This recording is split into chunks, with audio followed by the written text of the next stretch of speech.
크게 세 부분으로 나눌 수가 있습니다. 1장에서 10장까지는 제사법 및 제사장 제도에 대해서 설명하고요. 11장에서 17장까지는 의식적인 정결 유지법, 즉 정결법에 대해서, 그리고 18장에서 27장까지는 실제적인 생활에 있어서 성결 유지법에 대해서 설명하고 있습니다.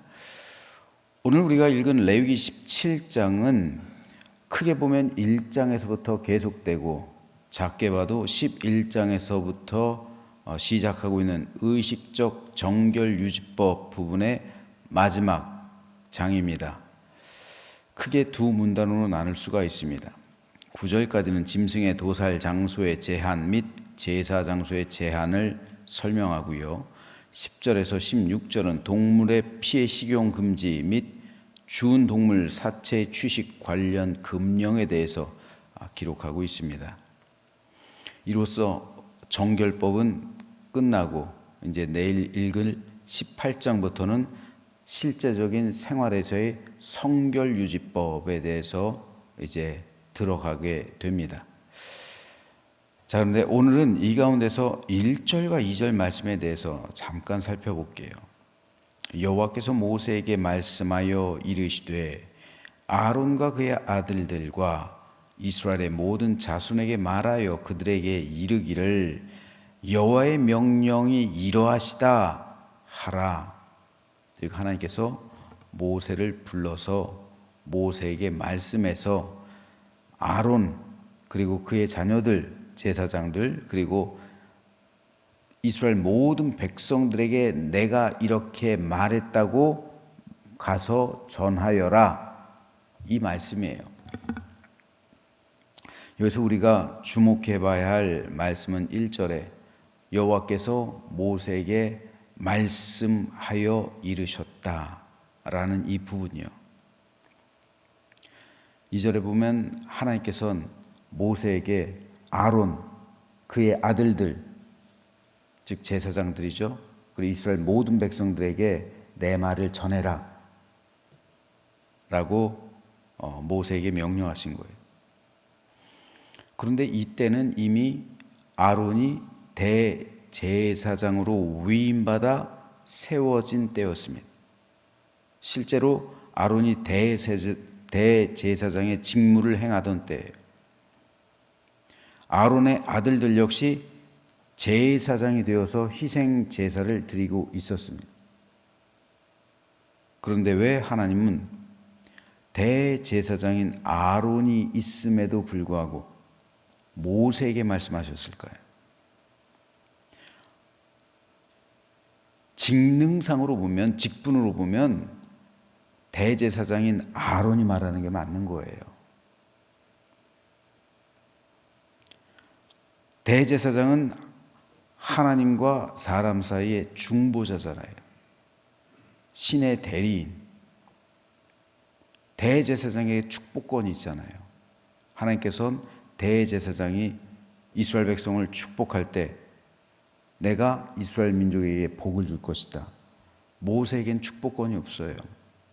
하나님께서 공식적으로 모든 백성들에게 축복권을 준 사람은 대제사장이에요. 뿐만 아니라 대제사장인 아론만 유일하게 지성소에 들어갈 수 있는 권한이 있잖아요. 모세 못 들어가요. 아론만 들어갈 수 있어요. 이건 하나님께서 대제사장에게 주신 권위입니다. 대제사장 아론은 이스라엘 백성을 판결할 수도 있었어요. 판결 흉패가 있잖아요. 그 안에 우림과 둠밈이라는 돌이 있죠. 이것으로서 하나님의 뜻을 전하고 백성들의 시시비비를 판결할 수 있는 사법적인 기능까지 있어요. 그리고 하나님께서는 아론에게도 말씀하신 적이 있어요. 때때로 아론에게도 말씀하십니다. 그리고 하나님의 음성을 아론이 실제로 들어요. 그래야 또 하나님의 말씀을 전하니까. 그런데 왜 하나님께서는 아론에게 직접 말씀하시지 않고 모세를 통해 말씀하셨을까요?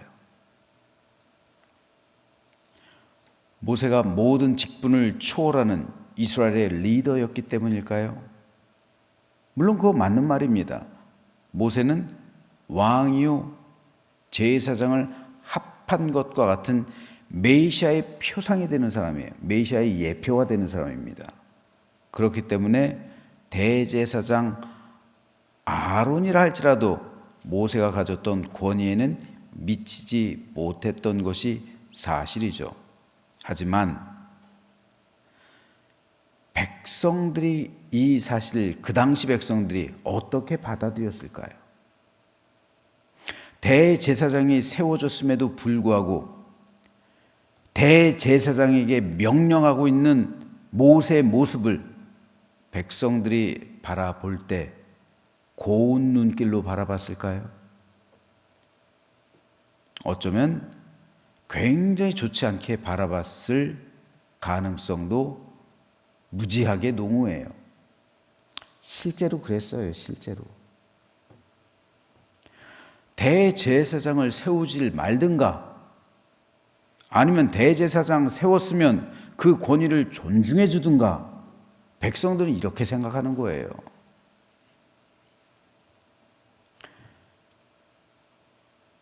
그렇다면 백성들이 이렇게 생각하지 않을 그 무엇이 모세에게 그 정당성이 있어야 될 거 아니에요. 그래야 백성들이 시험에 들지 않죠. 실제로 이 문제 때문에 아론과 모세 사이에 갈등이 벌어졌어요. 민수기 12장에 보면 이런 기록이 나옵니다. 모세가 구스 여자를 취하였더니 그 구스 여자를 취하였으므로 미리암과 아론이 모세를 비방하니라. 그들이 이르되 여호와께서 모세와만 말씀하셨느냐? 우리와도 말씀하지 아니하셨느냐 하매 여호와께서 이 말을 들으셨더라. 모세의 아내 십보라가 죽고 나서 모세도 사람이잖아요.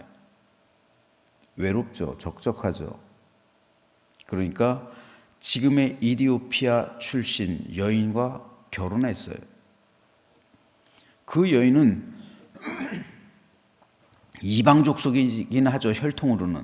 유대인은 아니죠. 히브리 사람은 아니죠. 하지만 함께 출애굽하면서 유대 공동체로 편입된 사람이죠. 그러니까 유대인인 거예요.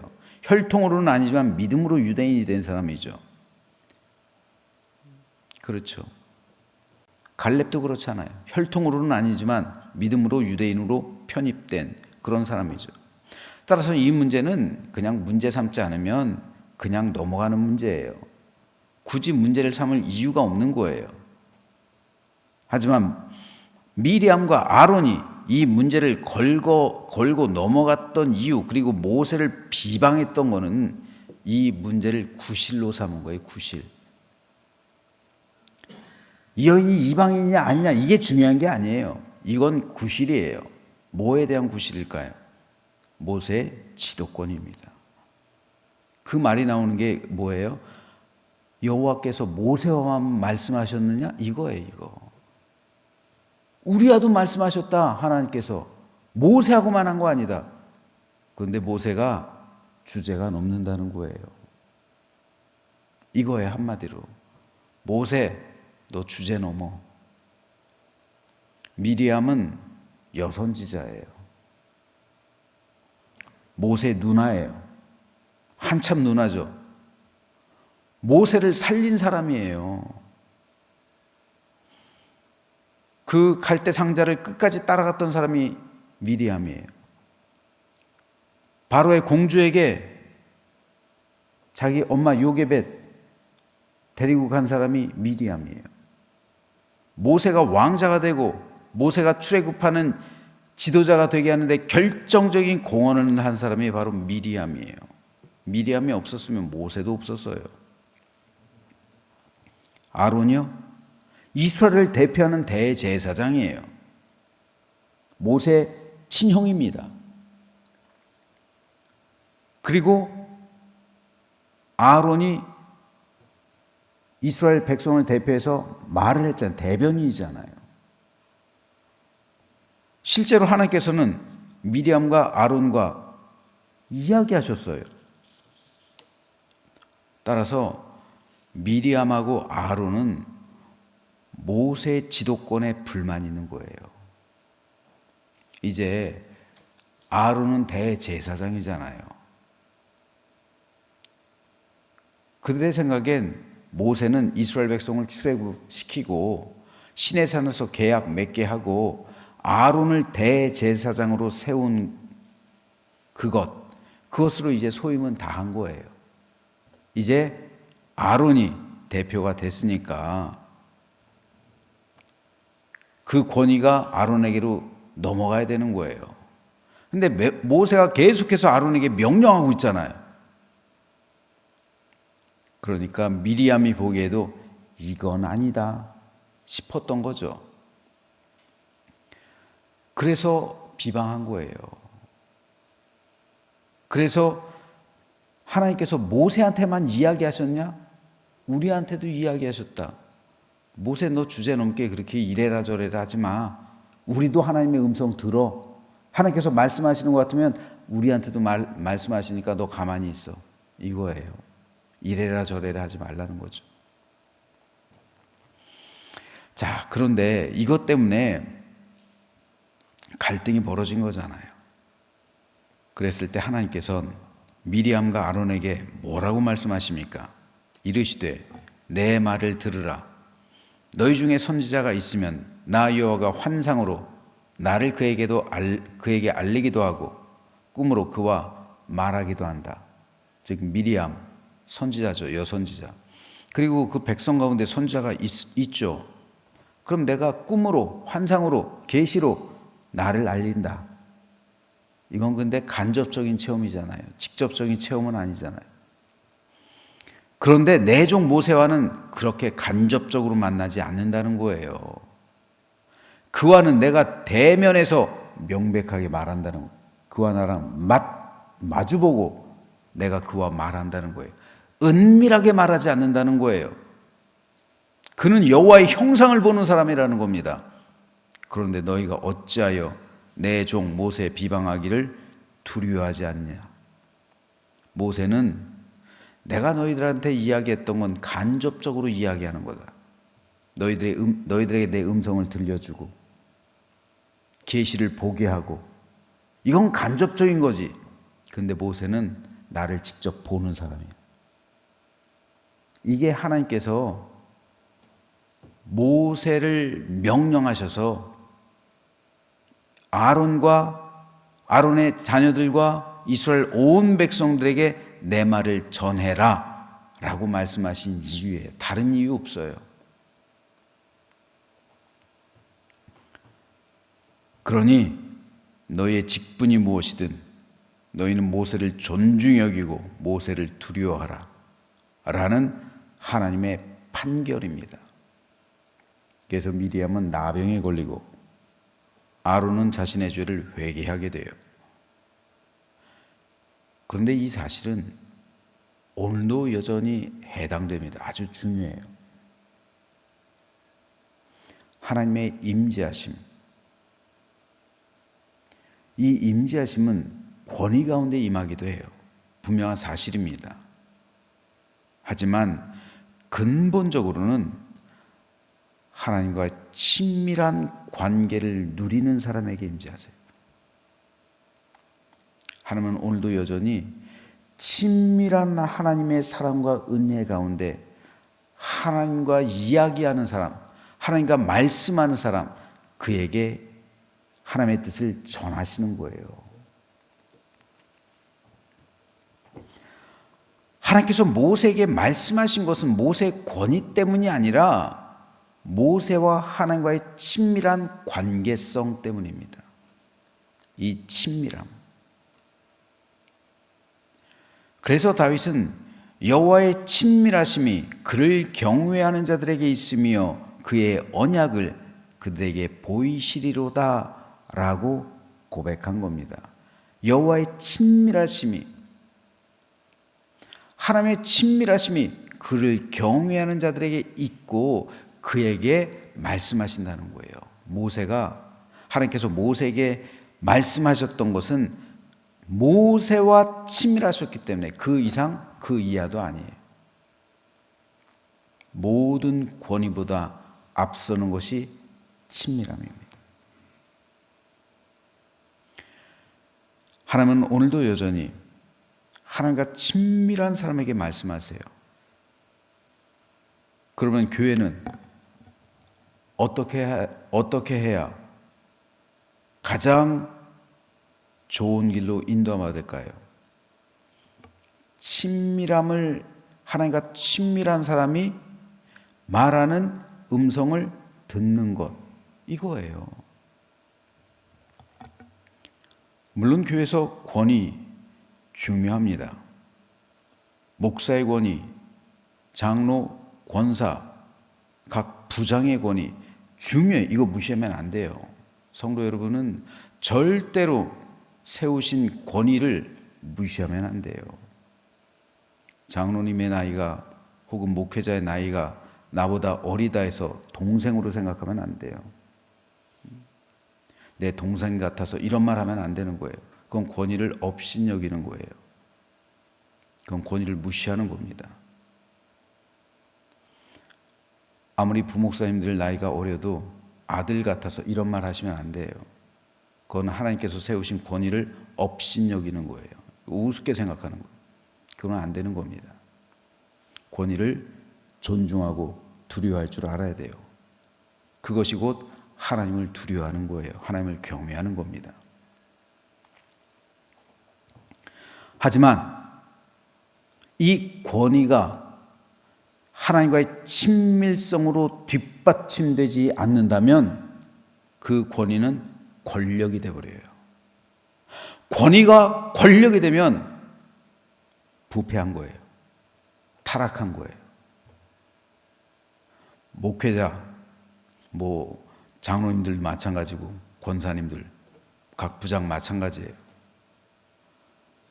특별히 평신도들은 여기에 대해서 별로 부패를 안 해요. 근데 목회자 같은 경우는 부패할 수가 있어요. 권위가 권력이 될 수 있단 말이에요. 이거 부패하는 거예요. 하나님과 친밀하지 않은 권위는 권력이 돼버려요. 그 권력 가지고 어떻게 해요? 세상에서 가장 추악한 권력이 종교 권력이에요. 종교 권력. 종교 권력은 뭡니까? 원래는 이 권위는 하나님을 섬기라고, 하나님의 뜻을 전하라고, 그리고 교회에 봉사하고 성도를 사랑하라고 주신 권위잖아요. 근데 이게 부패해서 권력이 되면요, 이거 가지고 성도를 위해 군림하는 거잖아요. 여러분, 정치인들이 가진 권위가 권력이 돼가지고 부패를 경험하고, 그거는 그러려니 하겠지만 종교 권력은 그래서는 안 되잖아요. 종교에서조차 권위가 권력이 되면 안 되잖아요. 그런데 하나님과 친밀하지 않은 권위는 권력이 돼요. 그리고 그 권력이 교회와 성도를 올가매는 거예요. 그리고 결국엔 그 영혼을 앗아가 버리고 말아요. 성경 속에서도 이런 권력으로 인해서 얼마나 많은 사람들이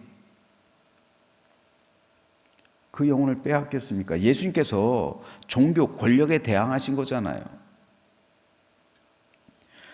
그렇기 때문에 하나님께서는 오늘도 여전히 하나님과 친밀한 사람과 은혜를 나누는 사람들에게 말씀하시는 거예요.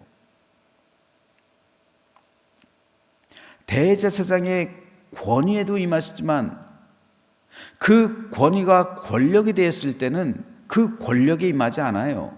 엘리에게 임하지 않고 사무엘에게 임하시잖아요. 하나님과 친밀한 교제를 나누는 사람에게 임하잖아요.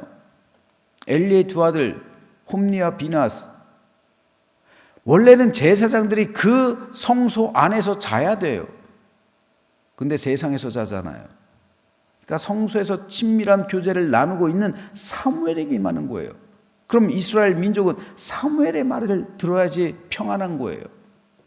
홈니와 비나스의 말을 들었다간 그 나라 절단나는 거예요. 실제로 그래서 언약궤를 빼앗겼잖아요. 그러므로 하나님의 교회와 성도는 친밀함을 누려야 됩니다. 그리고 친밀함을 누리는 사람의 음성에 귀를 기울여야 돼요. 교회에서도 여러 가지 소리가 나오잖아요. 수많은 성도들이 저한테 다 이야기해요. 이상하게 성도들은 저랑 독대하는 걸 좋아해요. 다 저에게 얘기해요. 각 부장이 세워졌는데 부장들한테 얘기를 안 해요. 잘 저한테 이야기해요. 직접 이야기합니다. 그런데 그 수많은 이야기 중에서 제가 분별을 하죠. 분별을 안 할 수 없잖아요. 그런데 하나님과 친밀한 교제를 누리는 사람이 하는 말은 제가 두려워해요. 왜요? 하나님께서 이야기하신 것일 수 있으니까. 그런 말은 제가 그냥 지나가지 않아요. 허투루 지나가지 않습니다. 귀를 기울이고 혹 내 마음이 찔리고 내가 받아들이기 어렵다 할지라도 다시 한번 기도하면서 생각해 보는 거예요. 왜요? 하나님의 음성일 수 있으니까요. 하나님과 친밀한 교제를 나누는 사람이 그런 이야기를 하면 그런 이야기는 되씹어 볼 수 있는 거예요. 그렇지만 제가 판단할 때 하나님과 친밀한 교제를 누리지 않는 사람이 하는 이야기는 다 인간적인 거예요. 다 자기 생각이에요. 다 사람의 뜻이에요. 그런 건 두려워할 필요도 없어요. 그런 건 한 귀로 듣고 한 귀로 흘리면 되는 거예요. 목사님들도 마찬가지입니다. 부목사님들도 앞으로 성도들, 수많은 성도들이 목사님들한테 이야기할 거예요.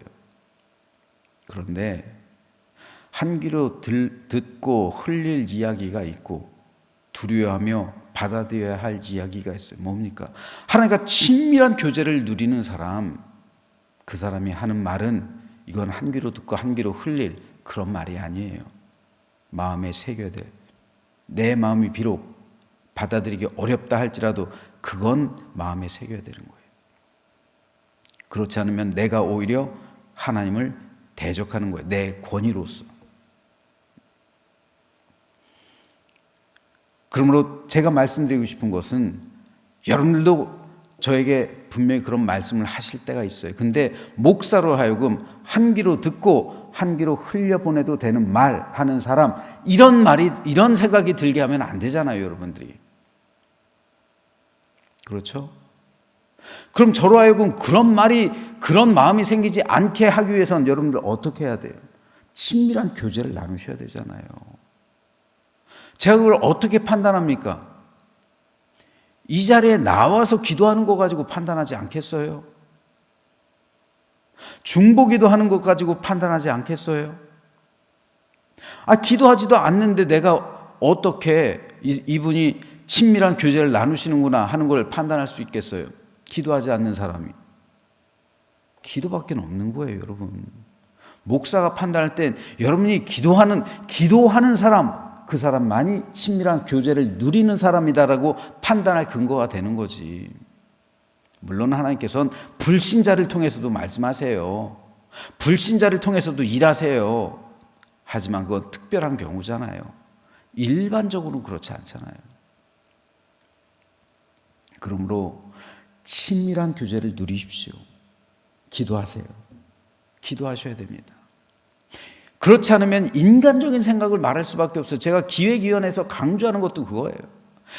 내 생각 말하지 말라고, 인간적인 내 생각 말하지 말고 하나님의 말씀, 하나님의 생각을 보여달라는 거잖아. 하나님의 생각을 말씀해 달라는 거잖아. 내가 미처 생각하지 못한, 내가 미처 듣지 못한, 내가 미처 깨닫지 못한 그 말씀을 기획위원들이 해 달라는 거잖아요.